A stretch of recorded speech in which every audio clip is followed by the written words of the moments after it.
హిమాచల్ ప్రదేశ్లో కుంభవృష్టి కొనసాగుతోంది. ఒక్క రోజులోనే 115 నుంచి 204 మిల్లీమీటర్ల వర్షపాతం నమోదైంది. మెరుపు వరదలతో 75 మంది మృతి చెందారు. రెడ్ అలర్ట్ ఇప్పటికే ప్రభుత్వం జారీ చేసింది. చంబా, కంగ్రా, సిమ్లా, సర్కూర్ జిల్లాల్లో భారీ వరదలు పెద్ద ఎత్తున ప్రాంతాలన్నీ కూడా ముంచేస్తున్నాయి. చాలా చోట్ల కొండ చర్యలు విరిగిపడ్డాయి. రాష్ట్ర వ్యాప్తంగా 240 రహదారులు ధ్వంసమయ్యాయి. ఇప్పటికే ఐటీబీపీ బృందాలు కూడా సహాయక చర్యల్లో పాల్గొన్నాయి. అయితే ఉధృతంగా కొనసాగుతున్న వరదల వల్ల సహాయక చర్యలకు కూడా ఆటంకం ఏర్పడుతోంది. ఇప్పటికే చాలా మంది ప్రజలు మృత్యువాత పడగా అనేక మంది నిరాశ్రయులయ్యారు. ఇంకా పెద్ద ఎత్తున వరదలు కొనసాగుతున్న తరుణంలో ప్రభుత్వాలు కూడా సహాయక చర్యలు కొనసాగిస్తున్నప్పటికీ అనేక మంది ప్రజలకు ఇంకా సహాయక చర్యలు అందడం లేదు. అనేక మంది ప్రజలు ఇబ్బందులు పడుతున్నారు. పూర్తిగా కనెక్టివిటీ 240కి పైగా రహదారులు ధ్వంసమైన నేపథ్యంలో అనేక ప్రాంతాలకు కనెక్టివిటీ పోయింది పూర్తిగా. అలాగే పవర్ సప్లై పోయింది. పూర్తిగా నిద్రాహారం లేకుండా ఇబ్బంది పడుతున్నటువంటి పరిస్థితి కనిపిస్తుంది. ప్రభుత్వం చర్యలు తీసుకుంటున్నప్పటికీ కూడా సరిపోని పరిస్థితి మనకి కనిపిస్తుంది. విజువల్స్లో మనం చూస్తున్నాం. ఆర్టీవీ మీకు ఎక్స్క్లూజివ్గా ప్రజెంట్ చేస్తుంది. భారీ ఎత్తున వచ్చినటువంటి వరదల కారణంగా పూర్తిగా హిమాచల్ ప్రదేశ్ అంతా కూడా అతలాకుతలం అవుతుంది. రెగ్యులర్గా ఉండేటువంటి వర్షపాతం కంటే కూడా భారీగా నమోదవడంతో, ఒక మాటలో చెప్పాలంటే క్లౌడ్ బర్స్ట్ జరగడంతో ఎక్కడ చూసినా సరే వరద నీరే కనిపిస్తోంది. చిన్న చిన్న కాలువలు, వాగులు కూడా నదుల్లా ప్రవహిస్తున్నాయి. ఎక్కడ చూసినా కొండలపై నుంచి కొండ చర్యలు విరిగి పడుతున్నాయి. మరోవైపు ఎత్తైన ప్రాంతాల నుంచి వరద ప్రవహిస్తున్న నేపథ్యంలో బురదగా మారిపోయి ఆ నీరంతా కూడా మట్టి రాళ్లతో కలిసి బురదగా మారిపోయి భారీగా బురద ప్రవహిస్తుంది. ఈ నేపథ్యంలోనే ఊళ్ళు కొట్టుకుపోతున్నాయి. మరోవైపు చాలా గ్రామాలకు, చిన్న చిన్న గ్రామాలకు కనెక్టివిటీ పోయింది. అసలే అంతంత మాత్రం రోడ్లు ఉంటాయి. కొండ ప్రాంతాలు అవ్వడం వల్ల చిన్న చిన్న రహదారులు గుండా వాళ్ళు వెళ్తూ ఉంటారు. అయితే ఇప్పుడున్నటువంటి భారీ వర్షాలు, వరదల కారణంగా అక్కడ ఉన్నటువంటి ఆ చిన్న చిన్న దారులు కొట్టుకుపోవడం, పూర్తిగా ప్రాంతం అంతా కూడా జలమయమైన నేపథ్యంలో ఎక్కడికి వెళ్లాలో తెలియక, ఎలా వెళ్లాలో తెలియక నానావస్థలు పడుతున్నారు అక్కడ ఉన్నటువంటి ప్రజలు. ఈ నేపథ్యంలో ఇప్పటికే ఎఫ్డీఆర్ఎఫ్ బృందాలు కూడా చర్యలు ముమ్మరం చేశాయనే చెప్పాలి. హెలికాప్టర్ని సైతం యూజ్ చేస్తున్నారు అక్కడ సహాయక చర్యల కోసం. మనం విజువల్స్లో చూస్తున్నాం. కొండ ప్రాంతాలు అయినందువల్ల పైనుంచి సహజంగా వచ్చేటువంటి వరద ఉధృతి కంటే కూడా మరింత పెద్ద ఎత్తున ఉధృతి ఉంటుంది. సహజంగా ఎత్తు ప్రాంతాల నుంచి ఈ వరద ప్రవహిస్తున్న తరుణంలో ఉధృతి మరింత ఎక్కువగా ఉండడం వల్ల ఇళ్ళు, రోడ్లు కొట్టుకుపోతున్నాయి, వంతెనలు కొట్టుకుపోతున్నాయి. పూర్తిగా హిమాచల్ ప్రదేశ్లోని చాలా ప్రాంతాల్లో ఇదే పరిస్థితి కనిపిస్తోంది. ఇప్పటికే ప్రభుత్వం రెడ్ అలర్ట్ జారీ చేసింది. అత్యవసరం అయితే తప్ప ఎవరు బయటికి రావద్దంది. అలాగే ముఖ్యమైనటువంటి ప్రాంతాలు, ఈ వరద ఉధృతి ఎక్కువగా ఉండేటువంటి ప్రాంతాల్లో సహాయక చర్యలు ముమ్మరంగా కొనసాగుతున్నాయి. ప్రధానంగా చూస్తే చంబా, కంగ్రా, సిమ్లా, సిర్కూర్ జిల్లాల్లో ఈ భారీ వరదలు ఉన్నట్లుగా మనకు తెలుస్తోంది. మరోవైపు మృతుల సంఖ్య మరింత పెరిగే అవకాశం ఉంది అంటూ కూడా తెలుస్తోంది. సహజంగా ప్రభుత్వం ఎన్ని చర్యలు తీసుకున్నప్పటికీ కూడా పూర్తి స్థాయిలో సహాయక చర్యలు అందించలేకపోతుంది అంటున్నారు.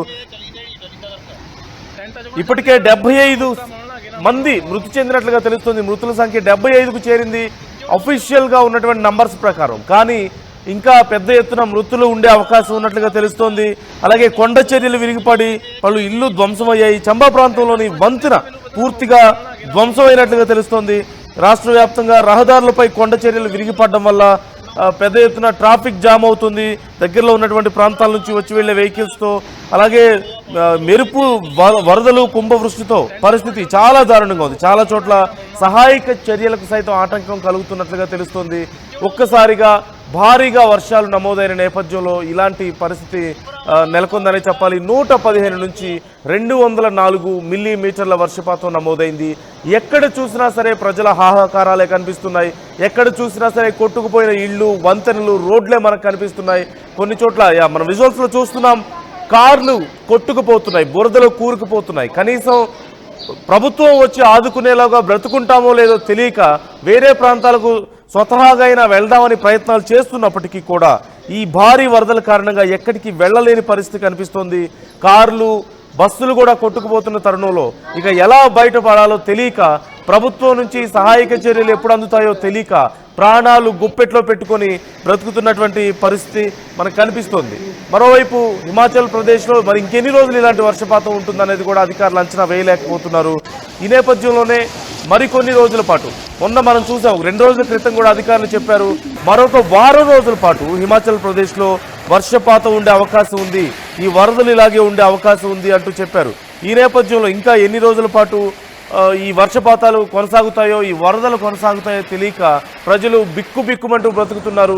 అధికారులు చర్యలు తీసుకుంటున్నప్పటికీ కూడా కొండ ప్రాంతాలు అవడం, కొన్ని మారుమూల గ్రామాలు ఉండడం వల్ల ఆ మారుమూల గ్రామాల వరకు కూడా ప్రభుత్వం చేపడుతున్నటువంటి సహాయక చర్యలు అందడం లేదు అనేటువంటి అభిప్రాయాలు కూడా వ్యక్తమవుతున్నాయి. ప్రజల నుంచి ఆవేదన వ్యక్తమవుతుంది. ప్రభుత్వం ఇప్పటికే రెడ్ అలర్ట్ జారీ చేసింది. రెడ్ అలర్ట్ అంటే ఇక చెప్పేదేముంది, మనందరికీ తెలిసిందే. పూర్తి స్థాయిలో ఇక ఒక హై అలర్ట్ జోన్గానే చెప్పొచ్చు. ఈ ప్రాంతం అంతా కూడా రెడ్ అలర్ట్ జారీ చేశారు అంటే ఇక చాలా డేంజర్ జోన్లో ఉందనే చెప్పొచ్చు. ఈ నేపథ్యంలో ప్రజలు సుదూర ప్రాంతాలకు తరలి వెళ్తున్నారు. ఇప్పుడప్పుడే వరదలు తగ్గని నేపథ్యంలో సుదూర ప్రాంతాలకు తరలి వెళ్లే ప్రయత్నాలు చేస్తున్నారు.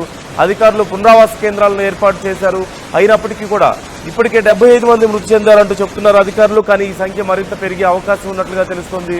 మరోవైపు మరొక వారం రోజుల పాటు వర్షాలు పడతాయంటున్నారు. వరద ఉధృతి ఎప్పటికి తగ్గుతుందో కూడా తెలియడం లేదు. ముఖ్యంగా కొండ ప్రాంతాలు అవడం కూడా ఒక పెద్ద సమస్యగా మారింది. సహజంగా ఉండేటువంటి చిన్న అంటే ఈ నారో రివర్స్ కానీ, లేదంటే చిన్న వాగులు, వంతెనలు కానీ ముఖ్యంగా చాలా చిన్నగా ఉండడం, కొన్ని ప్రాంతాల్లో పైనుంచి వస్తున్నటువంటి వరద చాలా పెద్ద ఎత్తున వస్తుండడం వల్ల పూర్తిగా వరద ఉధృతి పెరిగి సహజంగా ఉండాల్సినటువంటి వాటర్ స్పీడ్ కంటే కూడా, వరదకు ఉండేటువంటి స్పీడ్ కంటే కూడా కొండ ప్రాంతాల నుంచి వస్తుండడం వల్ల ఆ స్పీడ్ మరింత ఎక్కువగా ఉండి మరింత డిస్ట్రక్షన్ జరుగుతుంది. అక్కడ మనం విజువల్స్లో చూస్తున్నాం, పెద్ద అపార్ట్మెంట్లు కూడా పేక మేడల్లా కూలిపోతున్నాయి. మనం చూస్తున్నాం, పేక మేడల్లా కూలిపోతున్నటువంటి పరిస్థితి. ఎప్పుడు ఏ భవనం కూలిపోతుందో తెలియక, ఎప్పుడు ఏ ఇల్లు కూలిపోతుందో తెలియక ప్రజలు అయోమయ స్థితిలో, భయాందోళనలో ఉన్నారు. ఎప్పటిలోపు కనీసం పరిస్థితి అదుపులోకి వస్తుందో, కనీసం సరే ఒక 2 రోజుల్లోనో 3 రోజుల్లోనో వర్షాలు ఆగిపోతాయి, వరదలు ఆగిపోతాయని అధికారులు చెప్తే దానికి తగ్గట్లుగా ప్రజలు ప్రిపేర్డ్గా ఉండే అవకాశం ఉంటుంది. ప్రాణాలు అరిచేతిలో పెట్టుకొని బిక్కుమంటూ కనీసం ఒక 2-3 రోజులు వెయిట్ చేయడానికి అవకాశం ఉంటుంది ఏదో ఒక ప్రాంతంలో. కానీ వర్షాలు ఎప్పుడు తగ్గుతాయో తెలియడం లేదు, వరదలు ఎప్పుడు తగ్గుతాయో తెలియడం లేదు. అధికారులు ఒక 2 రోజుల క్రితమే చెప్పారు, వారం రోజుల పాటు ఈ వర్షాలు కొనసాగే అవకాశం ఉంది అంటున్నారు. మరోవైపు 115 నుంచి 204 మిల్లీమీటర్ల వర్షపాతం నమోదైనటువంటి పరిస్థితి మనం చూస్తూనే ఉన్నాం. ఈ నేపథ్యంలో ఎప్పటికీ ఈ పరిస్థితి అదుపులోకి వస్తుందో తెలియడం లేదు. మరోవైపు కేంద్ర ప్రభుత్వం కూడా హిమాచల్ ప్రదేశ్లో పూర్తిగా పరిస్థితిని అదుపు చేసే ప్రయత్నం చేస్తుంది. ఇప్పటికే సహాయక బృందాలను పంపించారు, హెలికాప్టర్స్ని సైతం యూజ్ చేస్తున్నారు. మరోవైపు కొన్ని ప్రాంతాల్లో భారీగా వరద నీరు ఆగిపోయిన నేపథ్యంలో అక్కడ రకరకాల వ్యాధులు ప్రబలేటువంటి అవకాశం కూడా లేకపోలేదు అంటున్నారు. ఈ నేపథ్యంలో యాన్యువల్ రెయిన్ఫాల్ హిమాచల్ ప్రదేశ్లో చూస్తే 1251 మిల్లీమీటర్స్ అంటే 49 ఇంచెస్గా ఉంటుంది. మనకి చూస్తే ఒక్క రోజులోనే సహజంగా 1251 మిల్లీమీటర్స్ మనకి చూస్తూ ఉంటాం సంవత్సరం మొత్తం మీద కూడా. కానీ ఇక్కడ ఒక్క రోజులోనే 115 నుంచి 204 మిల్లీమీటర్లు అంటే ఒక సంవత్సరంలో పడేటువంటి వర్షపాతంలో అత్యధిక భాగం అతి కొద్ది సమయంలో ఒక వారం రోజుల్లోనే కురిసిన నేపథ్యంలోనే ఇంత భారీ వరదలకు కారణమవుతుంది అంటూ తెలుస్తోంది. మరోవైపు ఇప్పటికే పూర్తిగా అలర్ట్ వచ్చిన నేపథ్యంలో అటువైపు వెళ్ళేటువంటి టూరిస్టులు కూడా తమ ప్లాన్స్ని మార్చుకుంటున్నారు. అసలు ఎగువ ప్రాంతాలకు వెళ్లాలంటేనే భయపడుతున్నటువంటి పరిస్థితి మనకు కనిపిస్తోంది. ఒక వారం క్రితం వరకు కూడా అనుకోకుండా వచ్చినటువంటి వరదల వల్ల అనేక మంది టూరిస్టులు అక్కడ స్ట్రక్ అయిపోయిన విషయం మనం చూసాం, ఆ వరదల్లో చిక్కుకుపోయిన విషయాన్ని మనం చూసాం. ఇప్పుడు కొంతవరకు టూరిస్టుల విషయంలో ఇబ్బంది లేకపోయినప్పటికీ కూడా స్థానిక ప్రజలు మాత్రం ఎప్పుడు ఏం జరుగుతుందో తెలియక, ఇళ్ళు ఎప్పుడు కూలిపోతాయో తెలియక ఈ అపార్ట్మెంట్స్, పెద్ద అపార్ట్మెంట్స్ కూడా పూర్తిగా పేక మేడల్లా కూలిపోతున్న తరుణంలో ఏం చేయాలో తెలియని పరిస్థితి ఇక్కడ నెలకొంది.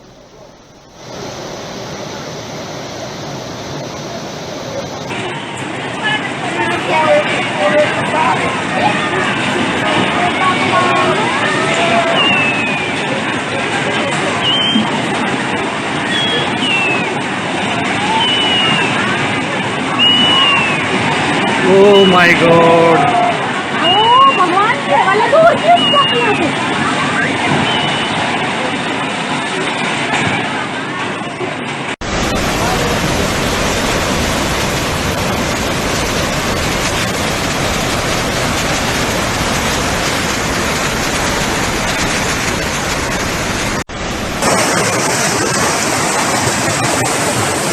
Viu, vamos ver que é. Cuidado, cuidado. Bora, Ronaldinho. Aqui vamos de novo. थोड़ा फ्लो आ पानी मिलो माइन में चली नहीं करता टेंट जो चल रही पर मिलो पता मौका मिलना कि ना मिलना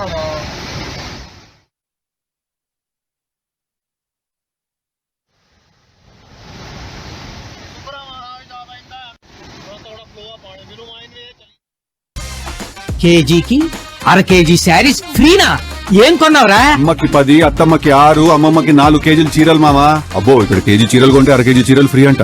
churidar, men's wear, kids wear 1+1, 2+1 మస్తు ఆఫర్లు ఉన్నాయి. మరి ఇంకా మాంగళ్య ఆషాఢం కేజీ సేల్ అంటే తెలుసు కదా. మంగళ్య షాపింగ్ మాల్ కేజీల్లో సేల్ టన్నుల్లో ఆనందం. తెలుగులో న్యూస్ కి ఫాస్టెస్ట్ యాప్ ఇప్పుడు టోటల్లీ న్యూ అవతార్లో జస్ట్ 5 సెకండ్స్ లో కంప్లీట్ న్యూస్. సోషల్ మీడియాలో ట్రెండ్స్ కి one stop solution. Live TV app voice search option తో ఇప్పుడే డౌన్లోడ్ చేయండి లేదా అప్డేట్ అయిపోండి. యాప్ లింక్ డిస్క్రిప్షన్ లో ఉంది.